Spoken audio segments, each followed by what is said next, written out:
Hello friends, good morning. Welcome to Apex Point. Friends, आज यानी 17 मई के जितने भी इंपॉर्टेंट करंट अफेयर्स बने वे सभी आपको कराए जाएंगे। और दोस्तों, अगर आपने अभी तक चैनल सब्सक्राइब नहीं किया तो प्लीज़ चैनल को सब्सक्राइब कर लीजिए और वीडियो को लाइक भी कर दीजिए। और हमेशा की तरह आपको लास्ट में कल के करंट अफेयर्स का एक क्विक रिवीजन भी कराया जाएगा, जिसे आप टेस्ट की तरह भी कर सकते हैं। तो चलिए शुरू करते हैं आज का पहला प्रश्न। तो आज का हमारा पहला प्रश्न है, कौन सा संगठन व्यावसायिक जिम्मेदारी तथा स्थिरता रिपोर्ट जारी करेगा? तो आंसर होगा आपका ऑप्शन नंबर बी यानी सेबी। तो सेबी व्यावसायिक जिम्मेदारी तथा स्थिरता रिपोर्ट जारी करेगा। तो ऑप्शन नंबर आपका बी सही होगा, सेबी। डिटेल देखते हैं। तो दोस्तों, सेबी का फुल फॉर्म होता है भारतीय प्रतिभूति एवं विनिमय बोर्ड, जिसे आप securities and exchange board of India भी कहते हैं। इसका उद्देश्य क्या है? तो इसका उद्देश्य है स्थिरता रिपोर्टिंग को वित्तीय रिपोर्टिंग के बराबर लाना है, और रिपोर्ट के भाग के रूप में कंपनियां वित्तीय रिपोर्टिंग के अलावा सामग्री, पर्यावरणीय, सामाजिक, शासन के अवसरों, जोखिम और जोखिम को कम करने के तरीकों को प्रदान करने के लिए जवाबदेह होगी। दोस्तों, यहाँ पर सेबी आया, तो सेबी के बारे में जानते हैं। तो सेबी का हेडक्वार्टर कहाँ है? तो यह मुंबई में पड़ता है। और सेबी की स्थापना 1988 में हुई थी। कब हुई थी? 1988 में। और 30 जनवरी 1992 को इसे एक वैधानिक दर्जा दे दिया गया। कब दिया गया? 1992 में। तो ये पॉइंट भी नोट कीजिएगा।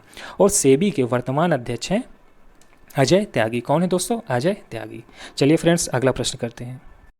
अगला प्रश्न है हमारा, हाल ही में निम्न में से किसे नेपाल का प्रधानमंत्री नियुक्त किया गया है? तो आंसर होगा आपका ऑप्शन नंबर बी यानी केपी शर्मा ओली को नेपाल का प्रधानमंत्री नियुक्त किया गया है। तो ऑप्शन नंबर आपका बी सही हो, केपी शर्मा ओली। डिटेल देखते हैं। तो केपी शर्मा ओली एक बार फिर से नेपाल के प्रधानमंत्री नियुक्त कर दिए गए हैं।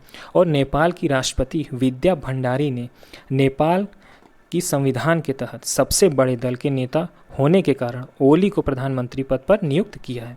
दोस्तों, नेपाल के राष्ट्रपति हैं कौन है? विद्या देवी भंडारी। कौन है? विद्या भंडारी। दोस्तों, यहाँ पर नेपाल आए तो नेपाल के बारे में जानते हैं। तो नेपाल की भारत के 5 राज्यों से सीमाएं लगती हैं। कितनी? 5 राज्यों से। और वो राज्य हैं उत्तर प्रदेश, उत्तराखंड, बिहार, पश्चिम बंगाल और सिक्किम। एक बार फिर से, यूपी, उत्तराखंड, बिहार, पश्चिम बंगाल और सिक्किम। तो 5 राज्यों से नेपाल की सीमा लगती है। चलिए दोस्तों, अगला प्रश्न करते हैं। अगला प्रश्न हमारा, आईसीसी टेस्ट टीम रैंकिंग का वार्षिक अपडेट जारी होने पर निम्न में से कौन सी टीम 121 रेटिंग अंकों के साथ प्रथम स्थान पर है? तो दोस्तों, आंसर होगा आपका ऑप्शन नंबर ए यानी हमारा देश भारत है। तो आईसीसी टेस्ट रैंकिंग के वार्षिक अपडेट के हिसाब से भारत 121 रेटिंग अंकों के साथ प्रथम स्थान पर है। तो ऑप्शन नंबर आपका ए सही होगा, भारत। डिटेल देखते हैं। तो भारत 24 मैचों में 121 रेटिंग पॉइंट के साथ टेबल पर टॉप पर है। और विराट कोहली के नेतृत्व वाली भारतीय टीम के बाद न्यूजीलैंड की टीम 120 रेटिंग के साथ दूसरे नंबर पर। दूसरे नंबर पर कौन सी टीम है? न्यूजीलैंड। और तीसरे नंबर पर 109 रेटिंग के साथ इंग्लैंड है। दोस्तों, यहाँ पर आईसीसी आया है, तो आईसीसी के बारे में जानते हैं। तो आईसीसी की स्थापना कब हुई है? 15 जून। कब हुई है? 15 जून 1909 में हुई है। कब हुई है? 15 जून 1909 में। और इसका मुख्यालय है दुबई में। और ये दुबई कहाँ है? तो यूएई में है। तो दोस्तों, यूएई की राजधानी आबू धाबी है, ना कि दुबई। क्या है यूएई की राजधानी? संयुक्त अरब अमीरात की राजधानी है आबू धाबी। और दोस्तों, आईसीसी के सीईओ कौन है? यानी चीफ एग्जीक्यूटिव ऑफिसर, मुख्य कार्यकारी अधिकारी, तो कौन है? मनु साहनी। और ये एक भारतीय है। चलिए दोस्तों, अगला प्रश्न करते हैं। अगला प्रश्न हमारा, नोमुरा ने चालू वित्त वर्ष 2021-22 के लिए भारत के जीडीपी विकास अनुमान को 12.6% के पिछले अनुमान से घटाकर कितने प्रतिशत कर दिया है? तो दोस्तों, आंसर होगा आपका ऑप्शन नंबर सी यानी अब घटाकर 10.8 कर दिया। किसने कर दिया है? नोमुरा ने। डिटेल देखते हैं। तो जापान की ब्रोकरेज कंपनी है नोमुरा। कहाँ की है? जापान की ब्रोकरेज कंपनी नोमुरा ने कोरोना की रोकथाम के लिए स्थानीय स्तर पर लगाए गए लॉकडाउन के प्रभाव का हवाला देते हुए वित्त वर्ष 2021-22 के लिए भारत की जीडीपी वृद्धि दर के अनुमान को घटाकर 10.8% कर दिया है। और पहले नोमुरा ने क्या अनुमान लगाया था? 12.6% का, और अब 10.8%। दोस्तों, यहाँ पर जापान आए तो जापान के बारे में जानते हैं। तो दोस्तों जापानी अपने देश को निप्पॉन कहते हैं। क्या कहते हैं? निप्पॉन। और इसका अर्थ होता है सूर्योदय। क्या होता है? सूर्योदय। दोस्तों जापान के पीएम इस समय कौन है? तो पीएम है योशिहिदे सुगा। कौन है? Yoshihide Suga. और जापान की मुद्रा तो पता होगी आपको, येन, और राजधानी टोक्यो है। चलिए फ्रेंड्स अगला प्रश्न करते हैं। अगला प्रश्न हमारा, बीसीसीआई ने भारतीय महिला क्रिकेट टीम के नए मुख्य कोच के रूप में किसे नियुक्त किया है? तो इसका आंसर होगा आपका ऑप्शन नंबर बी। कौन सा? ऑप्शन नंबर बी, यानी रमेश पोवार को। ऑप्शन नंबर बी सही होगा। तो बीसीसीआई ने भारतीय महिला क्रिकेट टीम के लिए रमेश पोवार को मुख्य कोच के रूप में नियुक्त किया। तो ऑप्शन नंबर बी आपका सही होगा। डिटेल देखते हैं। तो पूर्व स्पिनर है रमेश पोवार को भारतीय महिला टीम का मुख्य कोच नियुक्त किया गया है। रमेश पोवार को WV रमन की जगह लेंगे। किसकी जगह लेंगे? WV रमन की। दोस्तों यहाँ पर BCCI आए तो इसके बारे में जानते हैं। तो BCCI का फुल फॉर्म होता है board of control for cricket in India. दोस्तों BCCI की स्थापना कब हुई थी? सन 1928 में हुई थी। कब हुई थी? सन 1928 में। और इसका हेडक्वार्टर आपको मुंबई में पड़ेगा। कहाँ? मुंबई में। और इसके अध्यक्ष वर्तमान में है सौरभ गांगुली। कौन है? सौरभ गांगुली। चलिए दोस्तों अगला प्रश्न करते हैं। अगला प्रश्न है हमारा, अंतर्राष्ट्रीय परिवार दिवस किस दिन मनाया जाता है? तो आंसर होगा आपका ऑप्शन नंबर डी, यानी 15 मई को अंतर्राष्ट्रीय परिवार दिवस मनाया जाता है। तो ऑप्शन नंबर डी आपका सही होगा, 15 मई। डिटेल देखते हैं दोस्तों। तो संयुक्त परिवार के महत्व और जीवन में परिवार की ज़रूरत के प्रति लोगों को जागरूक करने के लिए प्रत्येक वर्ष 15 मई को अंतर्राष्ट्रीय परिवार दिवस मनाया जाता है। और परिवार के महत्व को बनाए रखने के लिए साल 1993 में संयुक्त राष्ट्र जनरल असेंबली ने प्रत्येक वर्ष परिवार दिवस मनाए जाने की घोषणा की। किसने की? संयुक्त राष्ट्र जनरल असेंबली ने। दोस्तों यहाँ पर संयुक्त राष्ट्र जनरल असेंबली है तो यह संयुक्त राष्ट्र के 6 अंगों में से एक है। दोस्तों संयुक्त राष्ट्र है तो संयुक्त राष्ट्र की स्थापना कब हुई थी? 24 अक्टूबर सन 1945 को हुई थी, यानी द्वितीय विश्व युद्ध के बाद हुई थी। दोस्तों संयुक्त राष्ट्र का हेडक्वार्टर कहाँ है? तो ये आपका न्यूयॉर्क सिटी में। कहाँ? न्यूयॉर्क सिटी में। चलिए अगला प्रश्न करते हैं। अगला प्रश्न हमारा, AI यानी आर्टिफिशियल इंटेलिजेंस आधारित चैटबॉट ईवा की शुरुआत करने के लिए किस बैंक ने सामान्य सेवा केंद्र अर्थात CSC के साथ हाथ मिलाया है?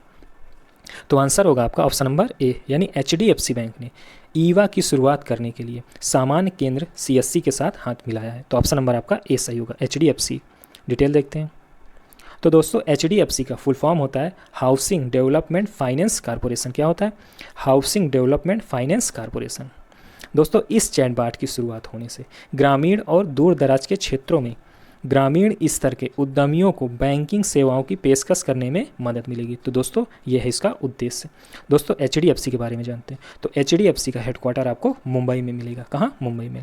और इसके संस्थापक हैं बीबू वर्गीस। कौन है? बीबू वर्गीस। तो ये पॉइंट भी नोट कीजिएगा। चलिए अगला प्रश्न करते हैं। अगला प्रश्न है हमारा, किस कंपनी ने अंतर्राष्ट्रीय अंतरिक्ष स्टेशन अर्थात ISS पर प्रथम निजी अंतरिक्ष यात्री मिशन को भेजने के लिए नासा के साथ एक समझौते पर हस्ताक्षर किए हैं? तो दोस्तों ऐसा करने वाली है एक्सियोम कंपनी। तो ऑप्शन नंबर आपका डी सही होगा। कौन? Axiom company. डिटेल देखते हैं दोस्तों। तो एक्सियोम मिशन 1 को AX1 भी कहते हैं, 2022 में निष्पादित किया जाएगा। इसमें एक्सियोम के अंतरिक्ष यात्रियों को ISS पर अंतरिक्ष यान के पहुंचने के बाद 8 दिन बिताने को मिलेगा। दोस्तों इस मिशन का उद्देश्य है पृथ्वी की निचली कक्षा में यात्रा का व्यवसायीकरण करना। तो ये है इसका उद्देश्य। दोस्तों यहाँ पर नासा है तो नासा के बारे में जानते हैं। तो नासा का हेडक्वार्टर आपको वाशिंगटन DC में मिलेगा। कहाँ? वाशिंगटन DC में। और नासा की स्थापना कब हुई थी? 29 जुलाई को। कब हुई थी? 29 जुलाई सन 1958 में। कब हुई थी? 29 जुलाई 1958 में। और इसके संस्थापक कौन थे? तो इसके संस्थापक थे ड्वाइट डेविड। कौन थे? Dwight David. चलिए फ्रेंड्स अगला प्रश्न करते हैं। अगला प्रश्न हमारा, हाल ही में खबरों में रहा केंद्रीय दत्तक ग्रहण संसाधन प्राधिकरण, जिसे कारा भी कहते हैं, किस प्रकार का निकाय है? तो दोस्तों इसका आंसर होगा आपका ऑप्शन नंबर ए, यानी वैधानिक निकाय है। तो कारा आपका एक वैधानिक निकाय है। तो ऑप्शन नंबर ए आपका सही होगा। डिटेल देखते हैं। तो केंद्रीय दत्तक ग्रहण संसाधन प्राधिकरण इसका फुल फॉर्म है। किसका? कारा का। एक वैधानिक निकाय है जिसे किशोर न्याय अधिनियम सन 2015 के तहत स्थापित किया गया और यह महिला एवं बाल विकास मंत्रालय के अंतर्गत आता है। किसके अंतर्गत? महिला एवं बाल विकास मंत्रालय के अंतर्गत। दोस्तों, भारत में बच्चों को गोद लेने की प्रक्रिया को सुगम बनाने के लिए प्राधिकरण एक नोडल निकाय के रूप में कार्य करता है। किसके लिए? गोद लेने के लिए। दोस्तों, ये खबरों में क्यों है? क्योंकि वर्तमान में कोविड महामारी के कारण अनाथ हुए जो बच्चे हैं, उनके तस्करी जैसे घटनाओं से इस कारा को चिंतित में डाल दिया है, यानी इस केंद्रीय दत्तक ग्रहण संस्थान प्राधिकरण को चिंता में डाल दिया है। चलिए दोस्तों, अगला प्रश्न करते हैं। अगला प्रश्न हमारा, अंतर्राष्ट्रीय अर्गानिया दिवस कब मनाया जाता है? तो यह दोस्तों 10 मई को मनाया जाता है। कब मनाया जाता है? 10 मई को। तो ऑप्शन नंबर आपका ए सही होगा। अंतर्राष्ट्रीय अर्गानिया दिवस प्रत्येक वर्ष 10 मई को मनाया जाता है। डिटेल देखते हैं। तो दोस्तों, अंतर्राष्ट्रीय अर्गानिया दिवस 10 मई को मनाया गया था तथा इसकी घोषणा संयुक्त राष्ट्र आम सभा के द्वारा 2021 में की गई थी। दोस्तों, आर्गन वृक्ष, जिसे वैज्ञानिक नाम अर्गानिया स्पिनोसा के नाम से जाना जाता है, मोरक्को के उप सहारा क्षेत्र की एक देसी वृक्ष प्रजाति है। क्या है? वृक्ष प्रजाति है। और दोस्तों, आर्गन वृक्ष के बीज से निकला आर्गन तेल मोरक्को में तरल सोना के नाम से भी जाना जाता है। किस नाम से? तरल सोना के नाम से। दोस्तों, ये था हमारा लास्ट प्रश्न, और हमेशा की तरह हम लास्ट में कल के सारे करंट अफेयर्स का एक क्विक रिवीजन करेंगे, जिसे आप टेस्ट की तरह भी कर सकते हैं। तो चलिए दोस्तों, करते हैं। तो दोस्तों, आज के रिवीजन का पहला प्रश्न है, अफ्रीकी गणराज्य में किसे भारत के अगले राजदूत के रूप में नियुक्त किया गया? तो किसे? रामकरण वर्मा को। तो ऑप्शन नंबर आपका सी सही होगा, रामकरण वर्मा। चलिए अगला प्रश्न करते हैं।